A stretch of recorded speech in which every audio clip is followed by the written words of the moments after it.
나는 시골에서 자라지 않았다. 부모님은 도시로 올라가 맞벌이를 했고 나는 어린 시절 대부분을 할머니 곁에서 보냈다. 낡은 기와집, 아궁이에 불을 떼던 기억, 시골길 따라 퍼지는 연기 냄새. 그런 풍경들이 내 유년기의 전부였다. 할머니는 늘 고단했다. 새벽같이 일어나 밭일을 나가시고 늦은 오후가 되어서야 손에 흙을 잔뜩 묻힌 채 집으로 돌아오셨다. 그런 와중에도 내 도시락 반찬을 챙겨주시고 학교 앞까지 걸음을 재촉해 데려다주곤 하셨다. 내가 철이 들기도 전에 마음속에 깊이 새겨진 것은 할머니의 희생이었다. 어린 마음에도 나는 알았다. 우리 집은 가난했다. 부모님은 늘 돈 때문에 다투셨고 도시에서 일하는 아빠는 집에 들어오면 술 냄새를 풍기며 무겁게 앉아있기 일쑤였다. 엄마는 피곤한 얼굴로 나와 눈을 마주치지 않은 채 설거지를 하곤 했다. 그럴 때마다 나를 안아주고 등을 토닥여준 건 할머니였다. 니는 공부만 열심히 혀라. 돈이 없어도 사람은 배운 걸로 사람 대접받는 기라. 할머니의 구수한 사투리는 지금도 귀에 선명하다. 그때는 몰랐다. 왜 그렇게 늘 나에게만 배워야 한다는 말을 반복하셨는지. 후에야 알게 됐다. 젊은 시절 할머니는 글도 몰라 딱 문서 하나 제대로 보지 못해 친척들에게 여러 번 속아 넘어간 적이 있었다는 걸, 그래서 손자인 나만큼은 세상에 무시당하지 않게 만들고 싶으셨던 거다. 중학교 때쯤부터 집안 분위기는 더 어두워졌다. 아빠는 사업을 한다며 빚을 내다 결국 실패했고 엄마는 가정을 지키려 발버둥쳤지만 이미 감당할 수 없을 정도였다. 결국 나는 다시 시골로 내려와 할머니 손에서 지내게 됐다. 그때부터 할머니와 나는 한 몸처럼 붙어 살았다. 밭에서 땀 흘리는 모습, 손등이 갈라져 피가 맺혀도 웃으며 호미질을 멈추지 않는 모습. 그리고 그런 와중에도 나를 위해 군것질 하나 사주려고 장에 가셔서 두부 한 모, 꽈배기 2개를 사오시던 모습. 그 모든 게 내 기억 속의 가장 소중한 장면들이다. 그런데 이상하게도 다른 친척들은 할머니를 그렇게 소중히 여기지 않았다. 오히려 늘 손해만 보는 사람처럼 여겼다. 명절만 되면 시골집으로 내려와 엄마, 이제 그만 쉬셔요 하면서도 정작 힘든 일은 모두 할머니에게 떠넘겼다. 김장을 해도 제사를 준비해도 결국 손끝을 움직이는 건 할머니였다. 나는 그 모습이 늘 마음에 걸렸다. 왜 가족인데도 할머니를 그렇게 함부로 대하는 걸까? 왜 다들 할머니의 수고를 당연하게 여길까? 고등학교를 졸업할 무렵 나는 도시로 다시 올라가 대학에 진학했다. 등록금이 문제였다. 아빠는 여전히 형편이 나아지지 않았고 엄마도 벌이가 시원치 않았다. 그런데도 할머니는 통장을 꺼내셨다. 오래된 파란색 통장. 거기엔 할머니가 평생 모아온 돈이 고스란히 들어있었다. 내가 네 대학 보내려고 모은 기라. 많이는 못해줬어도 이 돈으로 시작해라. 할머니는 쑥스러운 듯 웃으셨다. 나는 눈물이 터져 나왔다.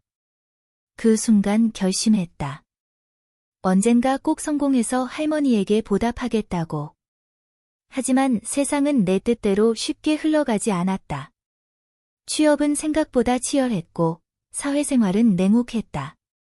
그래도 힘들 때마다 나를 버티게 한 건 할머니의 한마디였다. 니는 할 수 있다. 남 눈치 보지 말고 네 길 가면 된다. 나는 점점 집안의 어른들 사이에서 눈엣가시 같은 존재가 되어갔다. 왜냐하면 할머니가 나만 유난히 챙긴다고 생각했기 때문이다. 명절 때 모이면 고모들은 수근거렸다. 엄마는 손주만 챙기지, 우리는 뭐 자식 아닌가?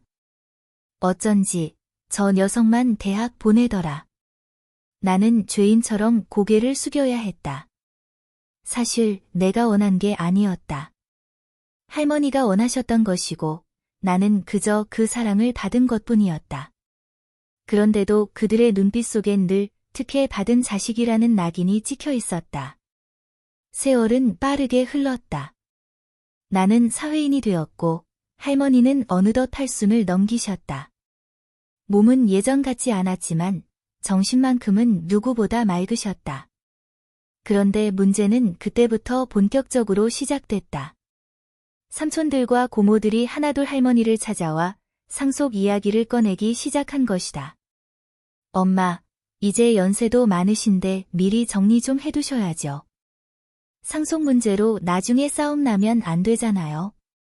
겉으로는 효심 가득한 말 같았지만 속내는 뻔했다.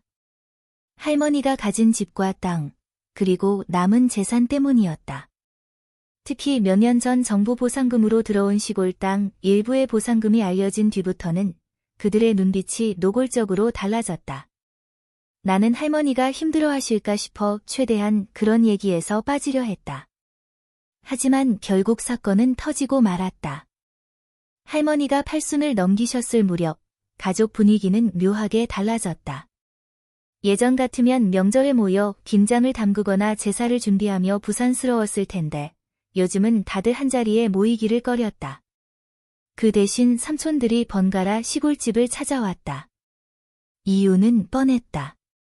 엄마, 이제 연세도 많으신데 혹시 모르잖아요. 미리미리 정리해야 나중에 애들끼리 싸움도 없고. 큰 삼촌이 입을 뗐다. 할머니는 무표정하게 차만 따르고 있었다. 맞아요, 엄마. 저도 그게 걱정이에요. 상속 문제로 나중에 서로 얼굴 붉히면 얼마나 속상하겠어요. 둘째, 고모가 곧장 맞장구를 쳤다. 그들의 목소리에는 걱정보다는 욕심이 묻어났다. 나도 옆에서 듣고 있었지만 차마 끼어들 수 없었다. 할머니는 잠시 말이 없다가 낮고 단호하게 말씀하셨다. 아직 정리할 생각 없다. 니들이 뭘 그리 급한데. 순간 공기가 싸늘해졌다. 삼촌들과 고모들은 서로 눈치를 보다가 억지 웃음을 지었다. 아이고, 엄마.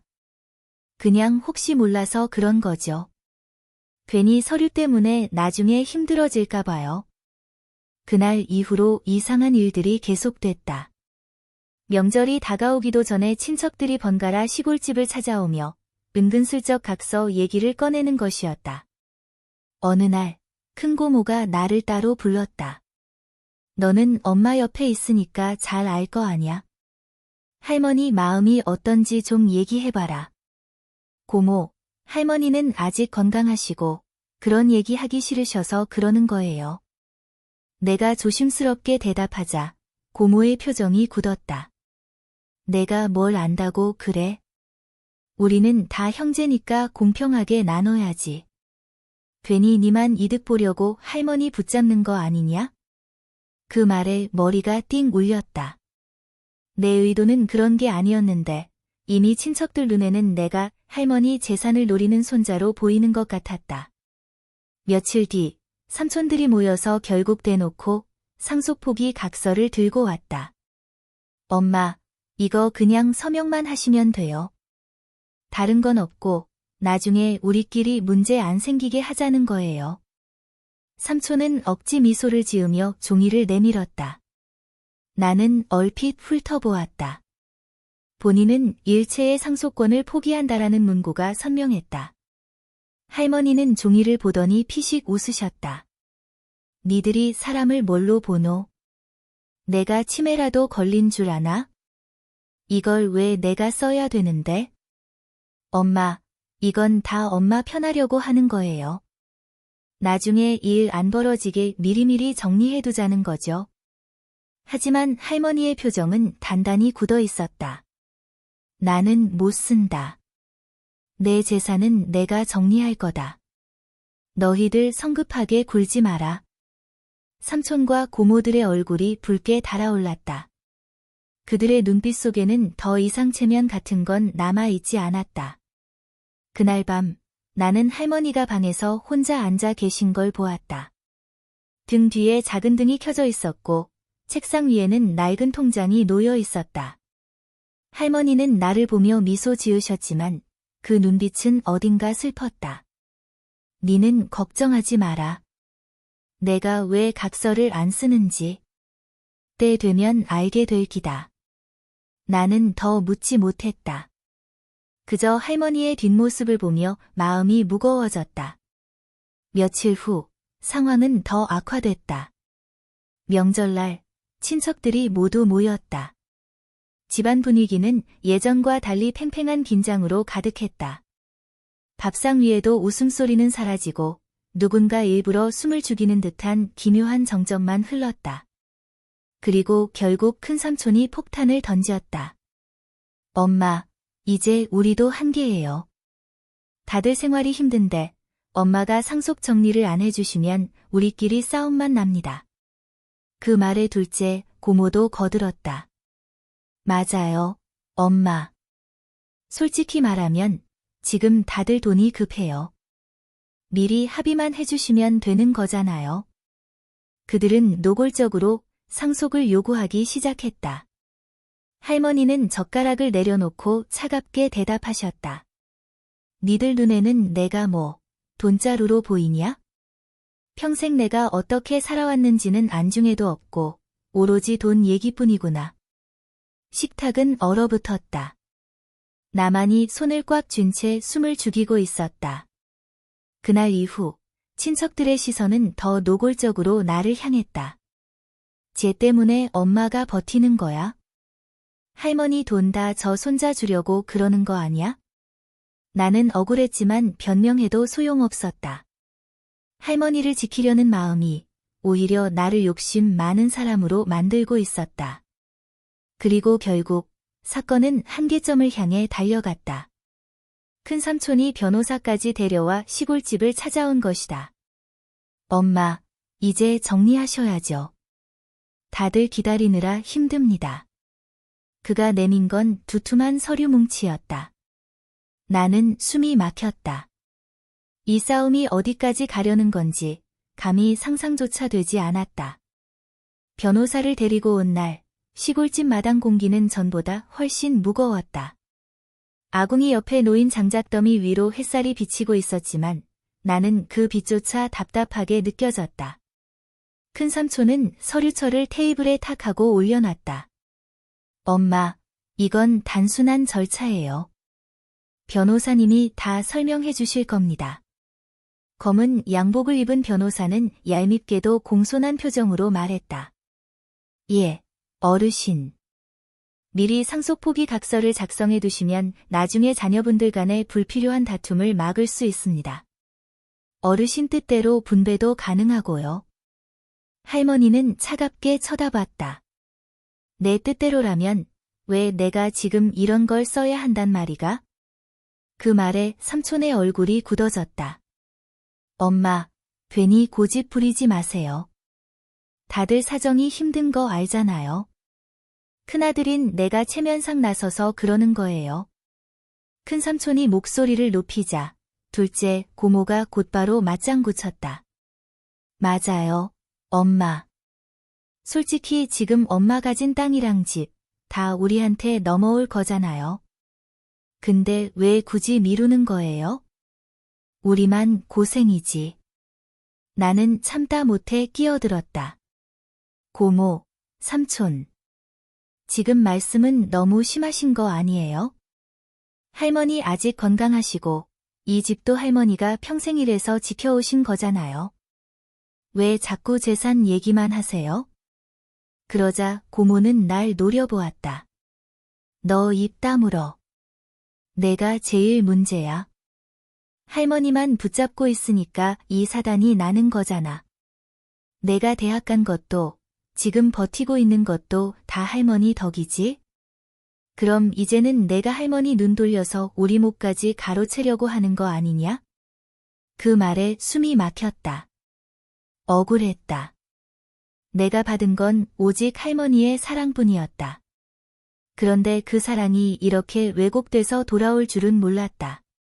며칠 뒤 삼촌들은 한술 더 떴다. 시골집에 들어와 집안 구석구석을 둘러보며 노골적으로 감정 섞인 말을 던졌다. 이 집도 이제 슬슬 정리해야지. 엄마 돌아가시면 우리가 나눠야 하니까. 땅은 어차피 보상금 받았으니까 그거 현금화된 걸로 정리하면 되겠네. 나는 참다 못해 말했다. 아직 안 돌아가셨어요. 할머니 멀쩡히 살아계신데 그런 말씀 좀 삼가세요. 그러자 둘째, 고모가 비웃듯 말했다. 그러니까 내가 문제라는 거야? 내가 있으니까 엄마가 정신을 못 차리잖아. 할머니는 부들부들 떨면서도 꾹 참으셨다. 그러다 어느 순간 낮게 말씀하셨다. 내 눈앞에서 그만해라. 니들이 자식이라서 참고 들어줬지만 오늘은 선 넘었다. 하지만 삼촌들과 고모들은 멈추지 않았다. 오히려 더 노골적으로 할머니를 압박했다. 어느 날 저녁 갑자기 친척들이 몰려왔다. 집안은 순식간에 아수라장이 되었다. 큰삼촌이 할머니 방 문을 열고 들어가며 외쳤다. 엄마, 이거 오늘 안 쓰면 우리도 가만 안 있을 거예요. 다들 증인 있잖아요. 변호사 불러서라도 강제로 진행할 겁니다. 할머니는 방석 위에 앉은 채 작게 떨리는 손으로 기둥을 짚었다. 내가 왜? 내 집에서, 내 땅에서, 내 돈 가지고 내 자식들한테 이런 소리를 들어야 되노? 그 목소리에 울음이 섞여 있었다. 나는 더 이상 참을 수 없었다. 그만하세요. 할머니 괴롭히지 마세요. 내가 소리치자 삼촌들이 나를 밀쳤다. 몸이 휘청하며 벽에 부딪혔다. 큰 삼촌은 이를 악물고 말했다. 너까지 나서지 마라. 이건 어른들 일이다. 내가 할머니랑 짜고 우리 목까지 가로채려는 거 다 알거든? 순간 내 속에서 분노가 치밀어 올랐다. 그럼 지금까지 할머니한테 기대서 산 건 다 잊으셨어요? 누가 제사 지내고 누가 농사 지어서 집안 굴러가게 했는데요? 그거 다 할머니 혼자 하신 거잖아요. 고모가 씁쓸히 웃으며 말했다. 그러니까 그게 문제지. 우리도 못해준 거 알지만 그렇다고 상속을 안 받을 이유는 없잖아? 엄마가 돈 붙잡고 있으니까 우리만 힘든 거야.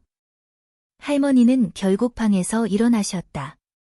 몸이 약해져 발걸음이 느렸지만 목소리만큼은 단호했다. 나는 못 쓴다. 내 죽고 나서 알아서 하거라. 그 전에는 절대 못 쓴다. 그 말이 떨어지자 삼촌들은 얼굴을 붉히며 물러섰다. 하지만 그들의 눈빛은 차갑고 결코 포기하지 않겠다는 기세로 번뜩였다. 그날 밤 나는 할머니 옆에서 잠을 청했지만 좀처럼 눈을 감을 수 없었다. 할머니는 조용히 속삭이듯 말했다. 니는 너무 걱정하지 마라. 내가 왜 이렇게 버티는지. 아직은 말 못하지만 반드시 알게 될 날이 올 거다. 나는 그 말의 의미를 이해하지 못했다. 다만 한 가지는 확실했다. 이 싸움은 이제 시작에 불과하다는 것. 시간이 흐르면서 상황은 점점 더 심각해졌다. 삼촌들과 고모들은 마을 어르신들에게도 은근히 말을 흘렸다. 우리 엄마가 욕심부려서 상속 문제 안 풀어준다. 손자만 끼고 앉아서 편애한다. 소문은 빠르게 퍼졌다. 나는 마을을 다니기조차 민망해졌다. 사람들의 시선 속에는 재산 노리는 손자라는 낙인이 찍혀 있었다. 결정적인 사건은 그로부터 한 달 뒤에 벌어졌다. 큰삼촌이 다시 변호사를 불러 이번에는 할머니 몰래 가처분 신청을 하겠다고 선언한 것이다. 엄마가 정신 똑바로 차리실 때 서명하는 게 낫지. 나중에 우리끼리 법정 싸움하면 더 복잡해져요. 그러니까 지금 끝내요. 할머니는 참다 못해 호통을 치셨다. 내가 살아있는데 무슨 가처분이냐. 나를 사람으로 보긴 하는 거냐? 순간 삼촌과 고모들의 얼굴이 굳었다. 방 안은 싸늘한 침묵으로 가득 찼다. 그날 밤 나는 할머니에게 물었다.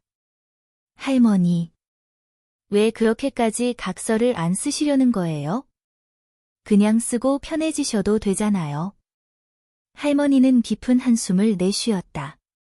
네가 아직 몰라서 그래.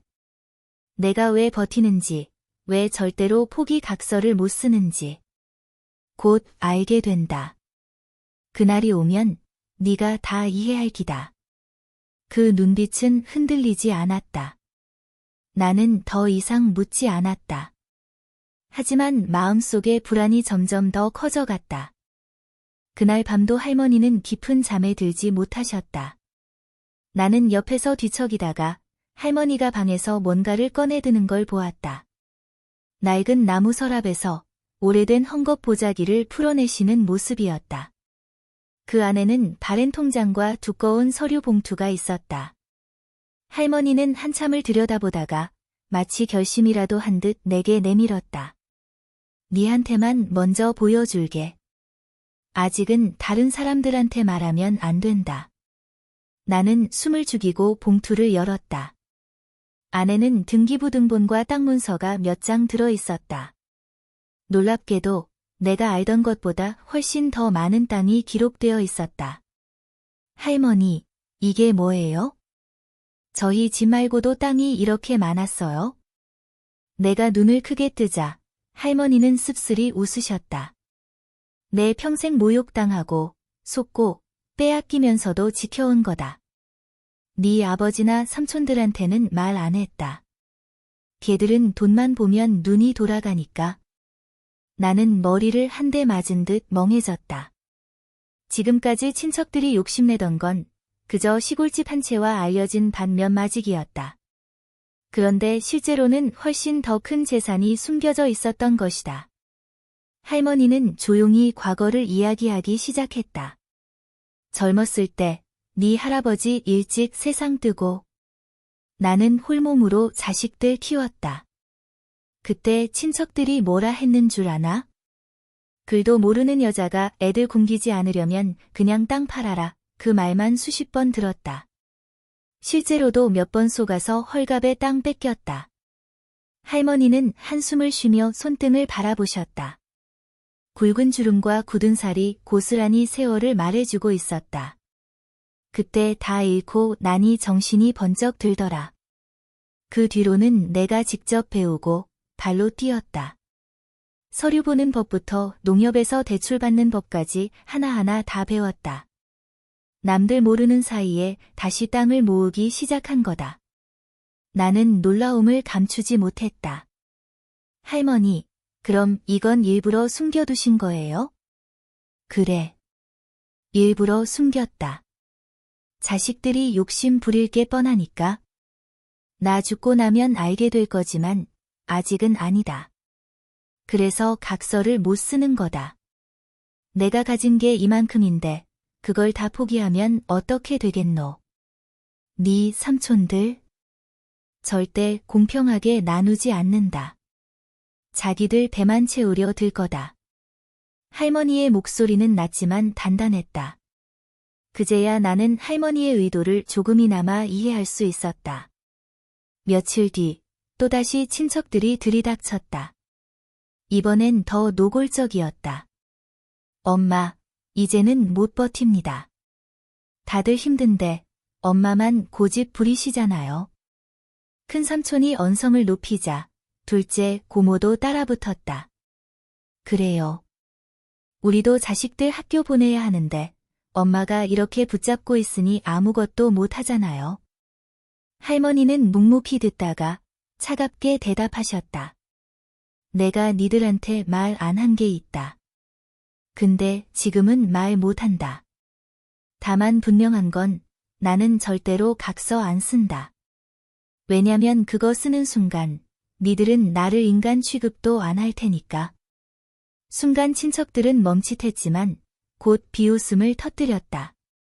엄마, 또 그런 소리예요? 무슨 비밀이라도 있는 거예요? 우리 겁주려고 작정하셨어요? 나는 그때 알았다. 할머니가 아직 진실을 밝힐 시점을 기다린다는 것을. 며칠 뒤 마을 통장 아저씨가 집에 찾아왔다. 어머니, 지난번 말씀하신 그 땅 등기, 이제 정리 다 됐습니다. 그 말에 삼촌들이 귀가 번쩍 열렸다. 땅 등기? 무슨 말씀이세요? 통장 아저씨는 당황해하며 말을 얼버무렸지만 이미 늦었다. 삼촌들의 눈빛은 날카롭게 바뀌었다. 나는 직감했다. 곧 진실이 드러날 순간이 다가오고 있다는 걸. 그날 밤 할머니는 내게 속삭였다. 이제 때가 다 됐다. 네가 내 편인 거 알기에 내 전부를 보여줄 거다. 그리고 그게 우리 가족을 바꿔놓을 기다. 할머니는 방 한쪽 벽장을 열어 보이셨다. 오래된 상자 속에는 예상치 못한 또 다른 서류가 들어있었다. 정부 보상금으로 받은 금액보다 훨씬 큰 규모의 예금 증서였다. 내가 살아있는 동안은 절대 말 안 하려고 했다. 하지만 이제는 달라. 이거 네 삼촌들이 알면 피눈물 흘릴 거다. 왜냐면 그동안 나를 무시하고 함부로 굴었으니까. 그 순간 나는 알았다. 할머니의 침묵은 단순한 고집이 아니었다. 그건 평생의 서름과 자식들에게 마지막으로 보여줄 사이다 반전을 준비하는 과정이었다. 명절 아침, 집안은 또다시 전쟁터처럼 달아올랐다. 큰삼촌과 고모들은 아이의 마음을 굳힌 듯 상속포기 각서를 들고 와서 할머니 앞에 내던졌다. 엄마, 오늘은 끝내야 합니다. 도장 찍으세요. 더 이상 미루면 우리도 못 참아요. 큰삼촌의 목소리는 이미 협박에 가까웠다. 둘째, 고모도 맞장구 쳤다. 맞아요. 우리가 언제까지 이렇게 질질 끌려야 해요? 솔직히 말해서 지금 엄마한테 기대 살고 있는 건 저 손자 하나잖아요. 엄마가 편애하는 거 우리 다 아는데 그만 좀 하세요. 그 말에 집안 공기가 팽팽해졌다. 나도 모르게 주먹을 불끈 쥐었다. 하지만 할머니는 의외로 조용히 앉아 계셨다. 잠시 눈을 감았다 뜨더니 마침내 입을 열었다. 그래, 오늘 다 끝내자. 니들이 그토록 원하는 게 뭔지 내가 잘 안다. 순간 친척들은 서로 눈빛을 주고받았다. 드디어 할머니가 굴복하는구나. 그런 확신이 스친 듯했다. 큰삼촌은 재빨리 서류를 밀어붙였다. 그럼 여기 사인만 하시면 됩니다, 엄마. 그러나 할머니는 고개를 저으며 봉투를 내밀었다. 그 안에는 내가 며칠 전 봤던 땅 문서와 예금 증서가 가득 들어 있었다. 니들, 지금까지 내가 가진 게 집 한 채랑 반면 마직이라고 생각했지? 근데 이게 내 진짜 재산이다. 친척들의 얼굴이 동시에 굳어졌다. 눈이 휘둥그레지고 숨소리가 거칠어졌다. 뭐예요, 이게? 큰고모가 떨리는 손으로 서류를 집어들었다. 등기부 등본에는 예상치 못한 수천 평의 땅이 기록돼 있었고 예금 증서에는 억 단위의 금액이 적혀 있었다. 할머니는 단호하게 말했다. 내가 평생 바보처럼 살았다 생각했지? 글도 모르고 속고 빼앗기기만 했다고? 근데 니들 모르는 사이에 난 다 준비해왔다. 한 푼 두 푼 모으고 속아 넘어간 만큼 다시 일어나서 지켜왔다. 이게 다 내가 흘린 피땀이다. 방 안은 얼어붙었다. 친척들은 서로 얼굴만 바라보며 말문이 막혔다. 잠시 후 큰삼촌이 억지로 웃음을 지으며 말했다. 엄마. 그럼 더 빨리 정리해야죠. 이거 다 우리 몫이잖아요. 우리 형제끼리 공평하게 나누면 되는 거죠. 그러자 할머니의 눈빛이 매섭게 번뜩였다. 공평? 니들이 언제 나한테 공평했노?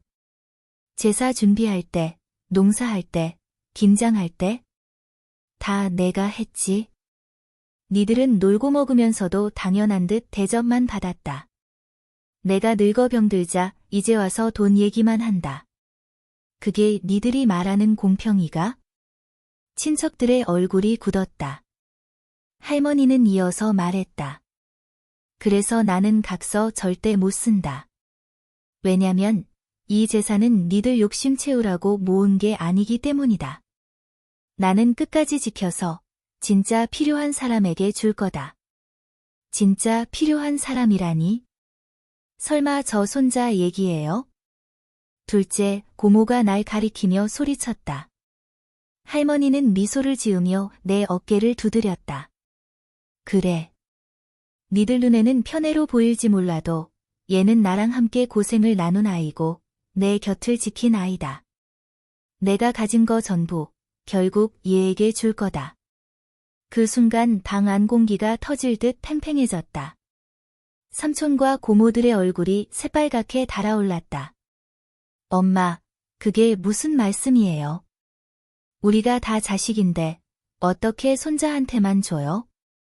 큰 삼촌이 벌떡 일어나 외쳤다. 할머니는 한치도 물러서지 않았다. 니들이 자식이라고? 자식이면 최소한 나를 존중했어야지. 근데 니들이 한 건 뭐였노? 돈 내놔라. 각서 써라. 평생 날 부려먹고도 고맙단 말 한 번 없었다. 이제 와서 자식 타령 말아라. 그 말에 고모들의 얼굴이 사색이 되었다. 나는 숨을 죽이며 그 장면을 지켜보았다. 평생 억눌려 살던 할머니의 목소리가 그날만큼은 누구보다 강했다. 그러자 큰 삼촌이 마지막으로 발악을 했다. 엄마, 그럼 소송이라도 할 겁니다. 법적으로 우리 몫은 다 보장돼 있어요. 그렇게 맘대로 못해요. 할머니는 조용히 웃으며 두 번째 봉투를 꺼냈다. 그래, 해봐라. 하지만 기억해라. 이 봉투 안엔 내가 지난 수십 년간 정리해온 증거들이 다 들어있다. 니들 이름으로 해준 것 이미 다 계산해서 정리했다. 니들 빚 대신 갚아준 것도 있고 생활비 보탠 것도 있다. 법정 가면 누가 더 부끄러울지 두고 보자.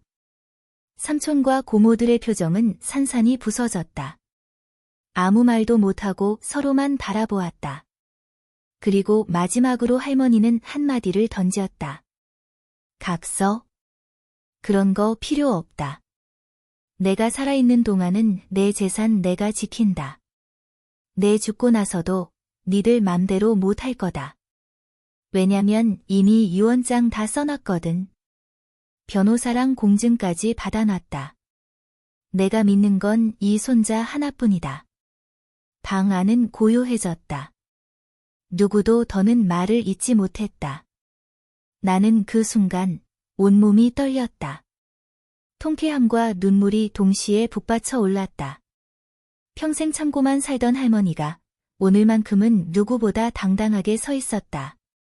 친척들은 결국 아무것도 얻지 못한 채 집을 나갔다. 뒷모습은 무겁고 초라했다. 할머니는 문이 닫히자마자 힘없이 주저앉으셨다. 하지만 눈빛만큼은 빛나고 있었다. 드디어 끝났다. 나는 울컥해서 할머니 손을 꼭 잡았다. 할머니, 멋있었어요. 정말 멋있었어요. 할머니는 내 손등을 쓰다듬으며 미소 지으셨다. 내가 살면서 오늘만큼 속이 다 시원한 날이 없구나. 친척들이 하나둘씩 집을 나간 뒤 집안은 갑작스러운 정적에 휩싸였다. 방금 전까지 고성과 욕심이 뒤엉켜 아수라장이었던 곳이 마치 아무 일도 없었던 것처럼 고요했다. 그러나 그 고요 속에서 나는 할머니의 숨소리가 거칠게 들리는 걸 놓치지 않았다. 할머니, 괜찮으세요? 내가 다가가자 할머니는 힘겹게 의자에 앉아 허리를 붙이셨다. 손등은 떨리고 있었지만 표정만큼은 단단히 굳어 있었다. 괜찮다. 오래 참아온 거 오늘 다 내뱉으니 이제 속이 시원하다. 그러면서도 할머니는 잠시 눈을 감았다 뜨며 한숨을 길게 내쉬셨다. 나는 그 옆에서 눈물이 고였다. 왜 이렇게까지 혼자 버티셨어요? 저한테 일찍 말씀해 주셨으면 같이 막을 수 있었잖아요. 할머니는 나를 바라보며 미소 지으셨다. 니는 아직 젊다. 세상 무게를 다 떠안게 하고 싶진 않았다. 내가 할 수 있는 데까지는 내가 막아야 했다. 하지만 이제는 다 말했다. 앞으로는 네가 지켜야 한다. 그 말은 다짐이자 유언처럼 들렸다. 나는 고개를 끄덕이며 마음속 깊이 새겼다. 며칠이 지나자 친척들은 다시는 상속 얘기를 꺼내지 않았다. 오히려 마주치면 서로 피하거나 어색한 인사를 건네고는 서둘러 자리를 떴다. 동네에서도 이상하게 소문이 돌았다. 그 집 할머니, 아무도 모르는 재산이 많대. 아니, 손자가 다 챙긴다던데? 처음엔 수군거리는 말들이 불편했지만 시간이 흐를수록 나는 오히려 담담해졌다. 중요한 건 세상이 뭐라고 하든 할머니와 내가 함께 지켜낸 시간이 있었다는 사실이었으니까. 그 후로 할머니는 조금씩 나를 믿고 일을 맡기셨다. 은행 가서 이자 확인 좀 해라. 이 땅 임대계약 네가 직접 읽어보고 도장 찍어라. 나는 처음엔 두려웠다. 하지만 할머니는 곁에서 늘 조언을 주셨고 조금씩 스스로 해낼 수 있었다. 할머니는 흐뭇하게 웃으셨다. 됐다. 네가 이제 진짜 어른이 돼 가는 기라. 그 말에 가슴이 벅차올랐다. 나는 이제 단순히 보호받는 손자가 아니라 할머니 곁을 지키는 동반자가 되어 있었다. 그러던 어느 날 할머니가 병원 검진을 다녀오신 날이었다. 평소 강철 같던 표정이 그날따라 유난히 약해 보였다. 할머니, 어디 안 좋으세요? 내 물음에 할머니는 잠시 머뭇거리다 고개를 끄덕였다. 이제 나도 올해는 못 버티겠지. 그래도 걱정은 안 된다. 네가 있으니까. 순간 눈물이 왈칵 쏟아졌다. 나는 손을 꼭 잡았다. 저 지킬게요. 할머니가 평생 지켜온 거 제가 끝까지 이어갈게요. 할머니는 흐릿해진 눈빛 속에서도 단단한 신념을 담아 말했다. 그래. 그 약속이면 충분하다. 시간은 흘러 계절이 바뀌었다. 봄이 오자 밭에는 다시 연두빛 새싹이 올라왔다. 할머니는 여전히 작은 삽을 들고 밭에 나가셨지만 예전처럼 오래 버티진 못했다. 대신 나는 곁에서 흙을 고르고 모종을 심으며 할머니와 함께 시간을 보냈다. 밭에서 해가 기울 무렵 할머니가 말씀하셨다. 나는 돈보다 중요한 게 있다 생각한다. 바로 지켜온 시간이다. 돈은 없어져도 다시 벌면 되지만 시간을 지켜낸 건 누구도 못 빼앗아간다. 내가 오늘까지 버텨온 이유도 결국 너와 함께한 시간이 아까워서였다. 나는 그 말이 평생 잊히지 않을 거란 걸 직감했다. 친척들과의 관계는 끝내 회복되지 못했다. 하지만 나는 더 이상 억울하지 않았다.